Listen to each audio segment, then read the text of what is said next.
against the cops, Big Nick and his boys, who are from the same world that the gangsters are, and they kind of grew up together, around each other, know of each other, and it's about their attempt to stop them. But we meet the cops when Big Nick's life is at least falling apart.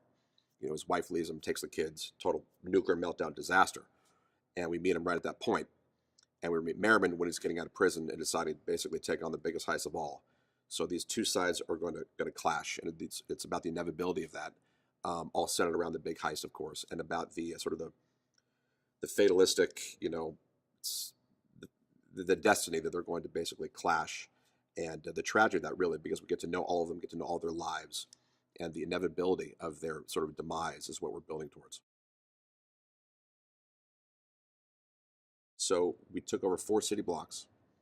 We had, I think, about a third of a mile of highway that we sealed off, and we had, I think, about 250 cars. And I'm not exactly how many rounds of ammunition we fired, but I think it's in around 10,000. I think we destroyed about 50 cars. And that's, of course, the final action scene of the film where the two sides go to war. And we want it to be urban warfare, Black Hawk down the streets of LA, you know, the streets of Wilmington, really, or Harbor Gateway to be specific. And then it sort of spills out of this traffic jam in the Alameda Corridor into a neighborhood. And then when we get to the neighborhood, it's a little bit like the scene in Point Break, where it's just constant running and jumping over fences and walls, running through backyards and alleys, and it's this inertia, this constant movement. It was freezing cold. We shot it, and it was snowing and sleeting and raining, and minus 10 in the morning. So it was tough. It was tough. It was exhausting, but you know, when the going is tough, the tough get going. So it was great. We killed it. The sequence is going to be, I think, incredible. So Jerry Butler plays Big Nick. Jerry's, I think the reason why he wanted to play the role, and now that he has played the role, is because so much of him is Big Nick. That, you know, he's from Scotland. He's a big dude. He's a Klansman. He's a tough guy, and this brought out all of that in him. You know, he sort of tapped into, maybe for the first time since playing Leonidas, you know, he's sort of tapped into that sort of like uber alpha male, you know, just, you know, rabid dog kind of thing. And he'd always, you know, joke with me that I'm Big Nick, but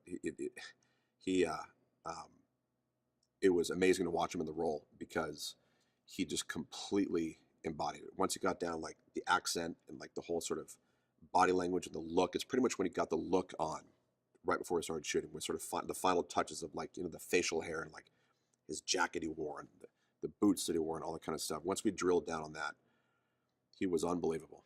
I mean, every single scene, he just killed it.